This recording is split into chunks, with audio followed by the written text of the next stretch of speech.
नमस्कार। आज हम बात करने वाले हैं उन सरकारी योजनाओं की जो भारत में महिलाओं के भविष्य को एक नई दिशा दे रही हैं। देखिए, ये सिर्फ पॉलिसीज की बात नहीं है, ये तो उन लाखों कहानियों की बात है जो हर रोज बदल रही हैं। तो चलिए इसी सफर पर आगे बढ़ते हैं। ये सिर्फ एक कोट नहीं है, बल्कि एक बहुत गहरी सच्चाई है। आप देखिए, महिला सशक्तिकरण का मतलब सिर्फ कुछ स्कीम्स लागू कर देना नहीं होता। असली मतलब तो ये समझना है कि जब एक महिला को ताकत मिलती है तो उसका असर पूरे परिवार पर और समाज की नींव पर पड़ता है।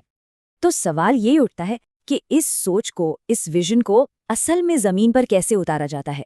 वो कौन सी स्कीम्स हैं जो इस सोच को हकीकत बना रही हैं। चलिए, अब हम उन्हीं प्रोग्राम्स के बारे में जानते हैं जो ये बदलाव ला रहे हैं। देखिए, किसी भी समाज की नींव उसके बच्चों और उनकी माँओं के स्वास्थ्य पर ही तो टिकी होती है ना? इसीलिए हम अपनी बात की शुरुआत भी उन्हीं योजनाओं से करेंगे जो हेल्थ और न्यूट्रिशन पर फोकस करती हैं, क्योंकि सच तो ये है कि सशक्तिकरण का पहला कदम यहीं से शुरू होता है। तो पहली स्कीम है प्रधानमंत्री मातृ वंदना योजना, जिसे PMMV भी कहते हैं। अब ये है क्या? ये एक कंडीशनल कैश ट्रांसफर स्कीम है। मतलब ये कि जो गर्भवती महिलाएं हैं और जो माएं अपने बच्चों को दूध पिला रही हैं, उन्हें सरकार से सीधे पैसे मिलते हैं, पर एक शर्त पर, कि वो रेगुलर चेकअप और टीकाकरण जैसी स्वास्थ्य जरूरतों को पूरा करे, ताकि माँ और बच्चा दोनों स्वस्थ रहें। तो इस योजना में मिलते हैं पूरे 5,000 रुपए। ये जो पैसा है, ये परिवार के पहले बच्चे के लिए किश्तों में दिया जाता है। इसका मकसद क्या है? मकसद ये है कि प्रेगनेंसी के दौरान और डिलीवरी के बाद माँ को अच्छा पोषण और देखभाल मिल सके। और हाँ, एक और ज़रूरी बात, इससे उस मजदूरी के नुकसान की भी भरपाई होती है जो उस दौरान होता है। अच्छा, PMMVY के साथ साथ दो और बहुत जरूरी चीजें हैं। पहली है राष्ट्रीय पोषण मिशन। इसे 2018 में शुरू किया गया था ताकि कुपोषण, अनीमिया जैसी बड़ी समस्याओं से लड़ा जा सके। और दूसरी है हमारी आशा वर्कर्स, यानी एक्रेडिटेड सोशल हेल्थ एक्टिविस्ट्स। ये वो लोग हैं जो इन सभी योजनाओं को जमीनी स्तर पर घर घर तक पहुंचाने का काम करते हैं। बहुत जरूरी भूमिका है इनकी। तो माताओं और बच्चों के बाद अब बात करते हैं उन योजनाओं की जो खास तौर पर बेटियों के लिए बनाई गई हैं। ये स्कीम्स एक तरह से भविष्य के लिए एक इन्वेस्टमेंट है, एक ऐसे समाज के लिए जो पढ़ा लिखा हो और जहां बराबरी हो।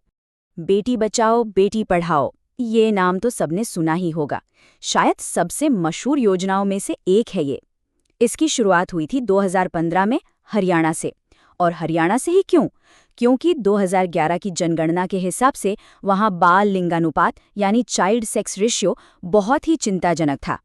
इस स्कीम के दो सीधे सीधे मकसद हैं, बेटियों को बचाना और बेटियों को पढ़ाना। और इसी बेटी पढ़ाओ वाली सोच को आगे बढ़ाती है सुकन्या समृद्धि योजना। ये एक स्मॉल सेविंग स्कीम है। मतलब परिवार अपनी 10 साल से कम उम्र की बेटी के लिए थोड़ा थोड़ा पैसा जमा कर सकते हैं। इसमें साल में कम से कम 1,000 रुपये और ज़्यादा से ज़्यादा 1.5 लाख रुपए तक जमा किए जा सकते हैं। और इसका ब्याज दर भी काफ़ी अच्छा है, 9.1%। ये बेटियों के भविष्य को आर्थिक रूप से सुरक्षित करने का एक बहुत अच्छा तरीका है। तो हमने हेल्थ की बात की, एजुकेशन की बात की। अब आता है तीसरा और सबसे ज़रूरी पहलू, एक सुरक्षित माहौल। तो चलिए अब उन योजनाओं को देखते हैं जो महिलाओं को एक सेफ और सपोर्टिव एनवायरनमेंट देती हैं, ताकि वो समाज में बिना किसी डर के आगे बढ़ सकें। यहाँ पर एक बहुत बड़ा प्रोग्राम आता है जिसका नाम है मिशन शक्ति। इसे आप एक अम्ब्रेला प्रोग्राम समझ सकते हैं, जिसके नीचे कई सारी योजनाएं हैं। इसे समझने के लिए इसके दो हिस्सों को देखना होगा। पहला है संबल, जो सुरक्षा यानी सेफ्टी और सिक्योरिटी पर फोकस करता है, जैसे वन स्टॉप सेंटर, महिला हेल्पलाइन, ये सब इसी में आते हैं। और दूसरा है सामर्थ्य, जो एम्पावरमेंट यानी सशक्तिकरण पर जोर देता है। इसमें उज्ज्वला, स्वाधार गृह जैसी स्कीम शामिल हैं। चलिए, तो अब तक हमने जो भी समझा उसका एक फटाफट रिवीजन कर लेते हैं। ये वाला हिस्सा उन लोगों के लिए बहुत काम का है जो एग्जाम्स की तैयारी कर रहे हैं।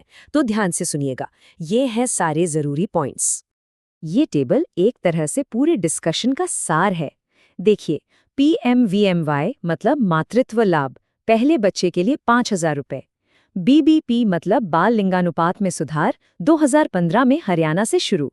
सुकन्या समृद्धि योजना यानी 9.1% ब्याज दर वाली फाइनेंशियल सिक्योरिटी। मिशन शक्ति, जिसके दो हिस्से हैं, संबल और सामर्थ्य। राष्ट्रीय पोषण मिशन, जो कुपोषण से लड़ने के लिए 2018 में शुरू हुआ। और स्वाधार, जो 2002 से महिलाओं के पुनर्वास का काम कर रही है। इसे आप एक क्विक रेफरेंस की तरह इस्तेमाल कर सकते हैं। ठीक है, तो अब एक छोटा सा क्विज हो जाए। पहला सवाल, प्रधानमंत्री मातृ वंदना योजना के तहत कितने रुपए का कैश बेनिफिट मिलता है? सोचिए जरा। अगला सवाल, बेटी बचाओ बेटी पढ़ाओ योजना के बारे में।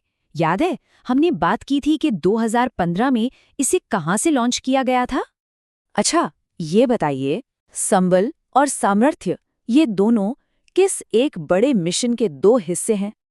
अब 1 नंबर वाला सवाल, सुकन्या समृद्धि योजना में कितना इंटरेस्ट रेट मिलता है? तारीखें याद रखना भी जरूरी है। तो बताइए, राष्ट्रीय पोषण मिशन किस साल में लॉन्च हुआ था?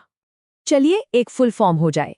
आशा यानी ASHS का पूरा नाम क्या है? एक और सवाल, 2002 में वो कौन सी स्कीम लॉन्च हुई थी जो मुश्किल हालात में फंसी महिलाओं को सपोर्ट करती है? थोड़ा और गहराई में जाते हैं।